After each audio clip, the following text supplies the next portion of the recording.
Bien des gens ont acquis la certitude que Jérusalem va un jour catapulter la terre vers la catastrophe finale. Ils croient que la fin du monde va commencer ici, là où se trouve le dôme du rocher, sacré pour les musulmans, là où se trouvait le temple de Jérusalem, sacré pour les Juifs. Une majorité de chrétiens évangéliques sont persuadés que l'intervention finale de Dieu dans l'histoire sera la reconstruction du temple de Jérusalem. Acte de foi ou fausse conception? Nous allons le découvrir aujourd'hui.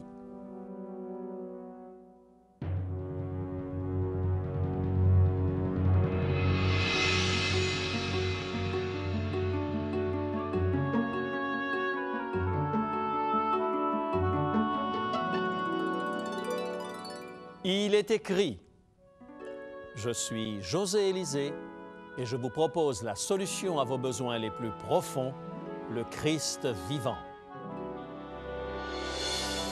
Notre sujet d'aujourd'hui, le temple sera-t-il rebâti?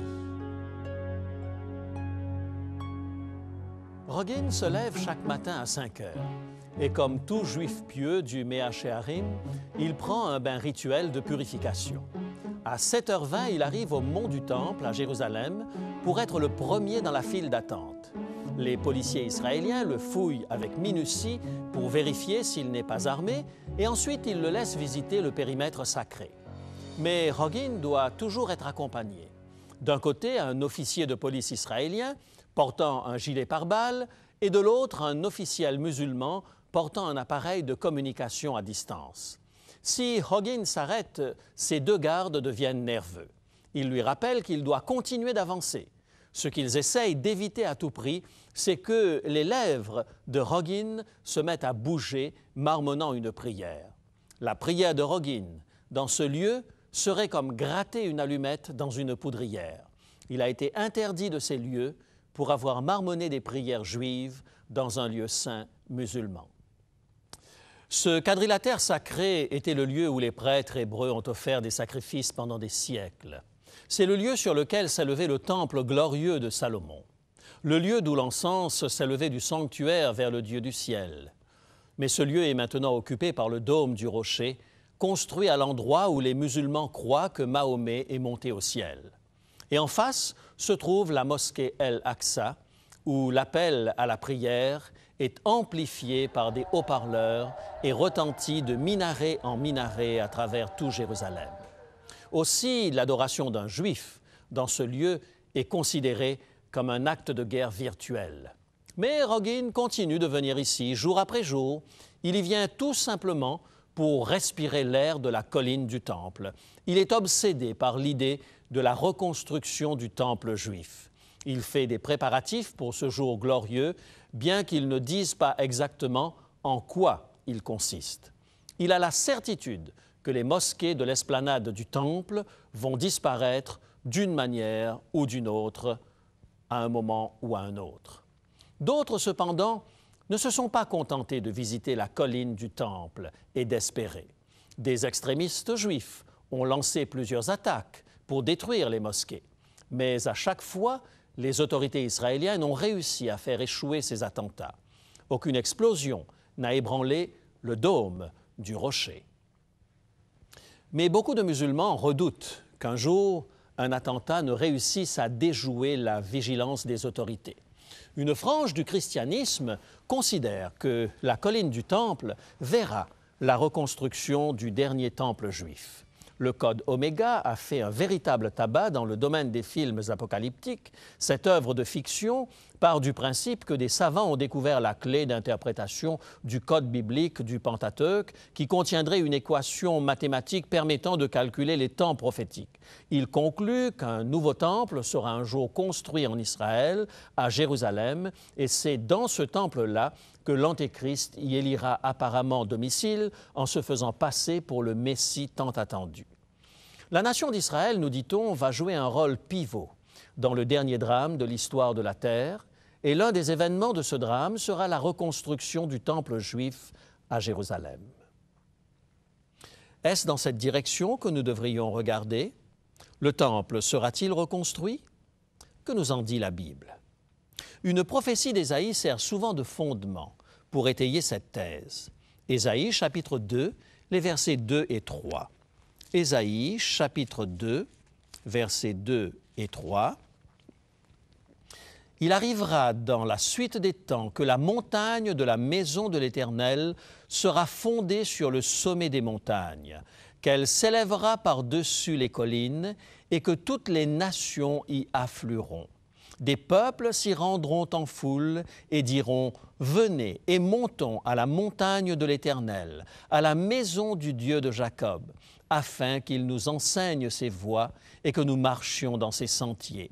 Car de Sion sortira la loi et de Jérusalem la parole de l'Éternel. » Ésaïe décrit des peuples qui du monde entier viendront à la montagne de la maison du Seigneur à Jérusalem. Ils viendront pour découvrir Dieu et marcher dans ses sentiers. Le prophète dépeint une sorte de renaissance spirituelle qui va être centrée sur Jérusalem dans la maison du Seigneur. Cette prophétie, rappelons-le, est l'une de ces multiples prophéties qui parlent de cet avenir glorieux d'Israël. Dieu, en effet, désire que son peuple choisi devienne la lumière du monde. Il a voulu bénir toutes les nations de la terre à travers le peuple d'Israël. Malheureusement, ce peuple a manqué aux attentes de Dieu. L'Ancien Testament raconte l'histoire de leur apostasie et des efforts de Dieu pour les ramener à lui. Dieu les rappelle encore et toujours à revenir à lui, même après la prise de Jérusalem et la déportation à Babylone. Dieu avait promis à son peuple que s'il revenait à lui, il ferait d'Israël une grande nation. Découvrons la vision d'un Israël restauré, tel qu'il nous est rapporté dans le livre du prophète Ézéchiel, au chapitre 37, le verset 26. Ézéchiel, chapitre 37 et le verset 26. « Je traiterai avec eux une alliance de paix, et il y aura une alliance éternelle avec eux. Je les établirai, je les multiplierai, et je placerai mon sanctuaire au milieu d'eux pour toujours. » Le projet de Dieu était d'établir son sanctuaire à Jérusalem, d'où la lumière brillerait sur le monde entier. C'est pourquoi les prophètes ont encouragé les Juifs fidèles à revenir à Jérusalem et à reconstruire le temple. Il y avait encore la possibilité pour le peuple d'Israël d'être la lumière du monde conformément au projet de Dieu. Reportons-nous maintenant un peu plus de 4 siècles plus tard, lorsqu'Israël a connu le plus grand rendez-vous de l'histoire, la venue du Messie, Jésus de Nazareth, celui dont Jean-Baptiste a préparé le chemin en proclamant que le royaume était arrivé. Force est de constater que ce fut l'une des plus grandes tragédies de l'histoire. Combien de ceux qui avaient attendu le Messie pendant tant de générations l'ont reconnu? La majorité est passée à côté du royaume. Dieu était venu visiter la terre. La grâce et la paix avaient été accordées à cette planète, mais une grande partie du peuple juif n'a pas vu la réalisation des prophéties messianiques dans la venue de Jésus. Le royaume du ciel brillait de 1000 feux sous leurs yeux. Les malades étaient guéris, les aveugles retrouvaient la vue et les opprimés étaient libérés, mais ils étaient trop rivés à une espérance terrestre pour le voir. Ils ont même considéré Jésus comme une menace. Beaucoup de Juifs ont accepté Jésus en tant que Messie. En réalité, la grande majorité des chrétiens de l'Église primitive étaient des Juifs. Les gentils, les chrétiens d'origine païenne, sont entrés dans l'Église graduellement par la suite. Par contre, les dirigeants du peuple, ceux qui tenaient les rênes du pouvoir religieux, ont en grande majorité rejeté Jésus. Ils ont essayé de se débarrasser de lui. Et dans une certaine mesure, en réclamant sa crucifixion, ils y sont arrivés de manière temporaire. Au regard de ce rejet de Jésus, qu'advient-il de la nation d'Israël, du glorieux temple de Jérusalem dont Dieu avait dit qu'il serait la lumière des nations? Jésus lui-même répond à notre question. Un jour, ses disciples faisaient remarquer à Jésus la beauté extraordinaire du temple restauré par Hérode. Ils s'enorgueillissaient de la splendeur du temple, mais Jésus a tempéré leur ardeur par ces paroles troublantes qui d'ailleurs allaient être utilisés par les faux témoins contre lui lors de son procès. Nous les retrouvons dans l'Évangile de Luc, au chapitre 21 et le verset 6. Évangile de Luc, chapitre 21 et le verset 6. « Les jours viendront où, de ce que vous voyez, il ne restera pas pierre sur pierre qui ne soit renversé. » Le Saint-Temple de Dieu détruit? Inconcevable! Or, c'est exactement ce qui s'est produit quelques années plus tard. En l'an 70, le général romain Titus a pris Jérusalem et a réduit son temple en ruine. Comment Jésus savait-il que cela allait se produire? Ne connaissait-il pas les merveilleuses promesses de la restauration d'Israël et d'un sanctuaire établi pour toujours? Jésus savait que les jours d'Israël, en tant que nation, étaient comptés. Les conducteurs juifs s'attachaient à un temple qui était devenu une coquille vide. Toutes les cérémonies avaient pour but de tourner les regards vers la mort sacrificielle du Messie. Les pharisiens, les sadducéens, les scribes et les anciens étaient déterminés à détruire celui sur lequel leur espérance était construite. Ils étaient, sans s'en rendre compte, en train de tout faire pour détruire le centre même de leur identité religieuse. À cause de ce rejet, il n'est pas resté pierre sur pierre du temple de Jérusalem, depuis maintenant 2 millénaires. Aujourd'hui, une mosquée et le dôme du rocher se dressent sur ce site à Jérusalem. Alors, que devons-nous penser des prophéties de l'Ancien Testament et de la fin des temps? Est-ce que toutes les espérances pour Israël sont tout simplement balayées? Est-ce que les promesses d'un futur glorieux sont annulées? Pas tout à fait. Paul nous rappelle ce qu'est le plan de Dieu dans les chapitres 9 à 11 de son épître aux Romains. Il rappelle en premier lieu à ses lecteurs de Rome que ses frères juifs étaient ceux qui, à l'origine, étaient les dépositaires de l'Alliance, ceux à qui la loi et les promesses de Dieu avaient été données. Paul ajoute au chapitre 9 de l'Épître aux Romains et le verset 6 les paroles suivantes. Romains, chapitre 9 et le verset 6. « Ce n'est point à dire que la parole de Dieu soit restée sans effet, car tous ceux qui descendent d'Israël ne sont pas Israël. » Que signifie cette phrase? Laissons à Paul le soin de l'expliquer quelques versets plus loin. Dans Romains 9, verset 8, voici ce qu'il déclare. « C'est-à-dire que ce ne sont pas les enfants de la chair qui sont enfants de Dieu, mais que ce sont les enfants de la promesse qui sont regardés comme la postérité. » Ce n'est pas le lien héréditaire qui fait de vous un membre du peuple élu, dit l'apôtre Paul, mais l'acceptation de la promesse.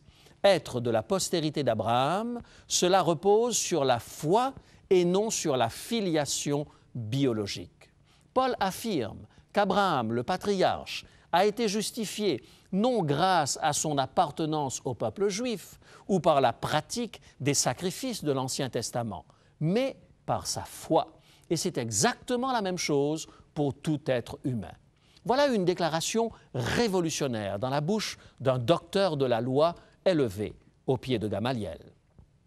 Dans son épître aux Galates, chapitre 3 et le verset 29, l'apôtre Paul enfonce le clou. Galates, chapitre 3 et le verset 29. « Et si vous êtes à Christ, vous êtes donc la postérité d'Abraham, héritier selon la promesse. » Placez votre foi en Jésus, le Messie, fait de vous, circoncis ou non, un fils d'Abraham. La foi en Jésus fait de vous l'un des héritiers de la promesse. Voici comment Paul l'explique dans sa deuxième lettre aux Corinthiens, au chapitre 1er et le verset 20. 1 Corinthiens, chapitre 1 et le verset 20. « Car pour ce qui concerne toutes les promesses de Dieu, c'est en lui qu'est le oui. C'est pourquoi encore l'Amen par lui est prononcé par nous à la gloire de Dieu. Ainsi, toutes les bénédictions promises à Israël appartiennent maintenant aux disciples du Messie, qu'ils soient juifs ou qu'ils soient grecs. L'appel d'Israël à être la lumière du monde, le sel de la terre, est maintenant entre les mains des disciples du Christ. Paul nous dit que celui qui croit est greffé sur le cep d'origine, c'est-à-dire la vigne d'Israël que Dieu a arrosée, cultivée pendant si longtemps. Les peuples de toute origine, de toute race, de toute nationalité peuvent maintenant faire partie de la famille de Dieu. Le plan de Dieu pour Israël devient, dans la dispensation chrétienne, le plan de Dieu pour tout croyant qui place son espérance dans la foi en Jésus. Beaucoup de chrétiens regardent encore vers le peuple d'Israël, attendant la reconstruction du temple de Jérusalem, élément clé, selon eux, de la prophétie de la fin des temps. Mes amis, c'est chercher dans la mauvaise direction. Le royaume du Christ n'est pas de ce monde. Ce n'est pas dans le tumulte des nations en guerre qu'il faut le chercher. Une telle vision de l'avenir est centrée sur un temple terrestre, au lieu du temple véritable qui est dans le ciel, symbole de la nouvelle alliance de la foi et de la grâce. Il n'y a pas de place dans la prophétie biblique pour un quatrième temple de Jérusalem, reflet supplémentaire du temple céleste. Même sur la nouvelle terre, lorsque descendra du ciel la nouvelle Jérusalem, il n'y aura pas de temple dans la ville sainte, affirme l'apôtre Jean dans l'Apocalypse au chapitre 21 et le verset 22. Lorsque l'auteur de l'Épître aux Hébreux tente de convaincre les Israélites que le Christ est bien celui qui réalise les prophéties messianiques, il insiste sur un sanctuaire céleste dont le temple de Jérusalem n'était qu'une pâle imitation. L'apôtre ne fait aucune allusion à une restauration du temple de Jérusalem dans la suite de l'histoire. L'auteur montre que le temple juif est quelque chose qui est en rapport direct avec Jésus. Le sacrifice du Christ est la réalisation de tous les sacrifices d'animaux qui l'ont précédé. Et il montre que le Christ est l'ultime grand prêtre de ce temple. Et il présente le Christ comme le médiateur d'une nouvelle alliance qui nous offre un héritage éternel. Voici ce qu'il écrit dans l'Épître aux Hébreux, le chapitre 9 et le verset 11. Hébreux, chapitre 9 et le verset 11. « Mais Christ est venu comme souverain sacrificateur des biens à venir. Il a traversé le tabernacle plus grand et plus parfait, qui n'est pas construit de main d'homme, c'est-à-dire qui n'est pas de cette création. » Au verset 9, l'auteur révèle que le mobilier du temple juif était aussi une copie de celui qui se trouve dans le ciel. Hébreux 9, verset 24. Car Christ n'est pas entré dans un sanctuaire fait de main d'homme, en imitation du véritable, mais il est entré dans le ciel même, afin de comparaître maintenant pour nous devant la face de Dieu.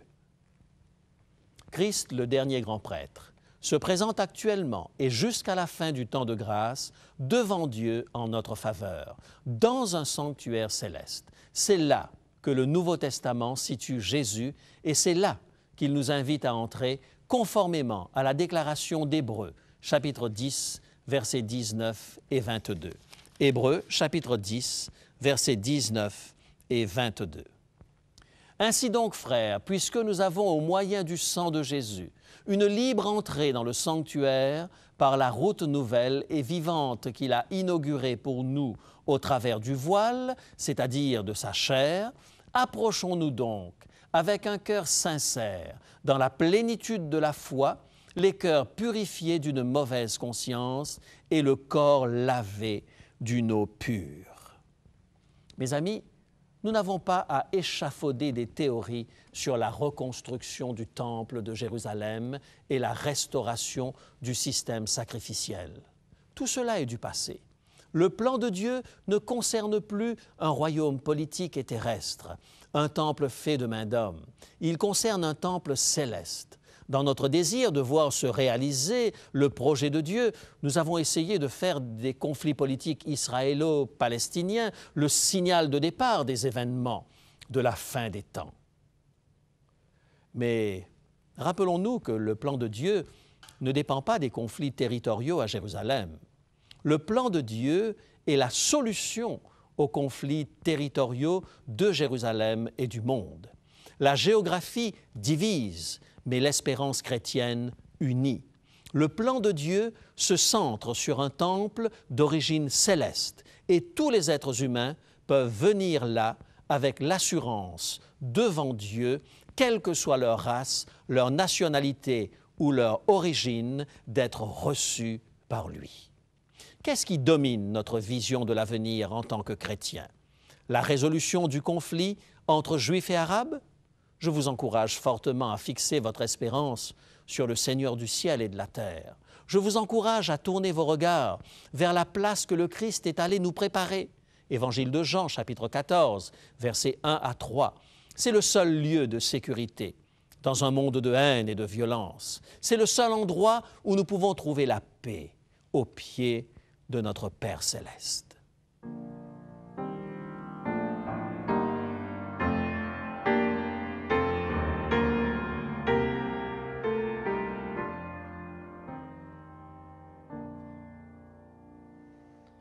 Un jour un rêve étrange, sublime vision, sous l'égide d'un ange, je m'enfus à Sion.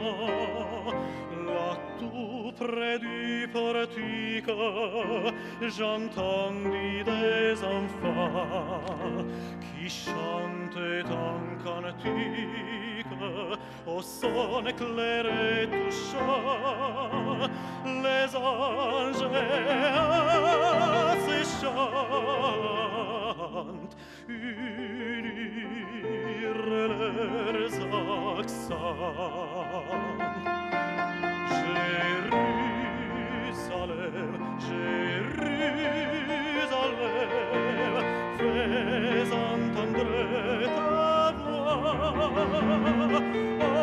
Hosanna,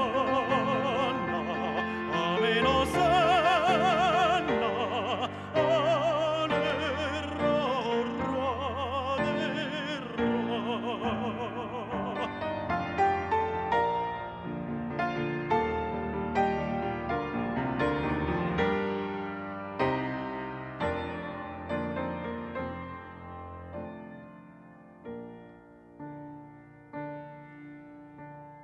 Mais bientôt Dieu fit naître un spectacle plus beau.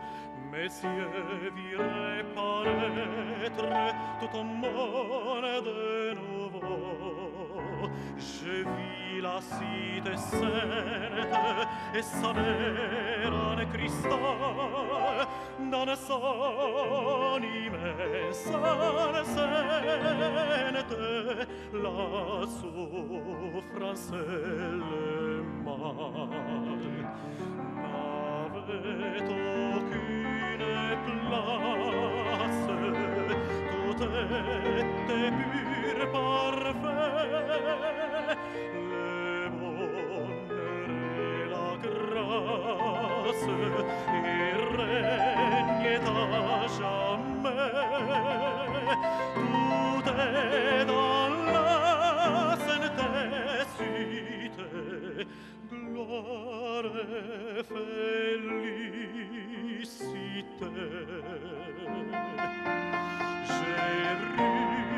Jérusalem, Jérusalem, tout est mon son fini. Hosanna, Amen, Hosanna, que tes lieux soient bénis. Hosanna, oui, Hosanna.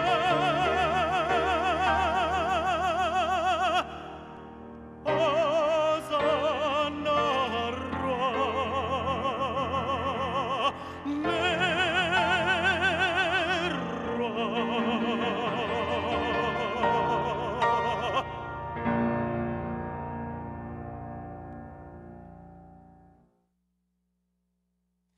Nul doute que le programme d'aujourd'hui nécessitait bien des questions, bien des interrogations. Nous ne prétendons pas avoir toutes les réponses à toutes les questions, mais je suis sûr que plusieurs d'entre vous seraient heureux de pouvoir réentendre le message d'aujourd'hui ou le lire.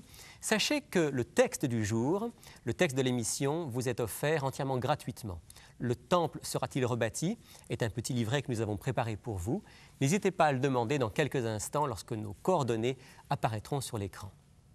Mais avant de nous quitter, José, j'aurais encore une question pour toi, si tu le permets. Très volontiers. Je t'écoutais tout à l'heure et je me dis, imaginons un instant que les circonstances politiques changent et puis que finalement, ce temple il soit rebâti.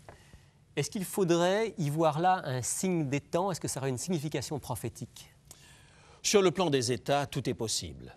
Mais sur le plan prophétique, cela n'a pas une signification particulière. Il faut se rappeler que l'évangéliste Matthieu, qui écrit à l'intention du peuple juif, rappelle qu'au moment de la mort de Jésus, le voile du temple se déchire en deux du haut en bas, montrant bien que, à partir de ce moment, nous quittons cette période réservée au peuple d'Israël pour entrer dans ce que nous appelons le temps des nations. Ainsi, nous constatons qu'il y a trois période très précise dans l'histoire de la relation de Dieu avec les hommes, ce temps réservé au peuple d'Israël qui se termine avec la première venue du Messie, puis le temps des nations, proclamation de l'Évangile, qui se termine avec le retour en gloire de Jésus, et troisième temps, c'est l'établissement du royaume éternel de Jésus, où il sera pour toujours parmi son peuple. C'est là ce que nous attendons, c'est là notre espérance, et non pas sur cette terre à Jérusalem. Tout à fait. Alors, si vous voulez réentendre ou relire le message d'aujourd'hui, n'hésitez pas à nous demander l'enregistrement audio ou vidéo de notre émission, ou encore notre petit livret « Le temple sera-t-il rebâti ?», offert gratuitement. Dans un instant, vous saurez comment nous joindre. Bonne semaine et à bientôt. Pour demander l'offre du jour, composez maintenant le 514-729-3515 pour la région de Montréal ou utilisez notre ligne sans frais 1-866-729-3515 si vous êtes de l'extérieur de Montréal. Il est possible que toutes nos lignes soient occupées au moment de votre appel. Composez à nouveau. Nos téléphonistes sont à votre écoute jusqu'à 10 heures ce matin. Mentionnez clairement le titre de l'offre demandée et parlez lentement afin que nous puissions bien noter vos noms et adresses. Je vous rappelle que vous pouvez vous procurer pour une somme modique les cassettes audio et vidéo de nos émissions ainsi que le texte du jour. Si vous préférez, vous pouvez nous écrire à l'adresse qui apparaît sur votre écran. Il est écrit Case postale 99, succursale Rosemont, Montréal, Québec, H1X 3B6. Nous attendons vos appels. Composez maintenant le 1-866-729-3515. Mes amis, le temps est venu maintenant de nous quitter. D'ici la semaine prochaine, souvenez-vous, il est écrit « L'homme ne vivra pas de pain seulement, mais de toute parole qui sort de la bouche de Dieu. »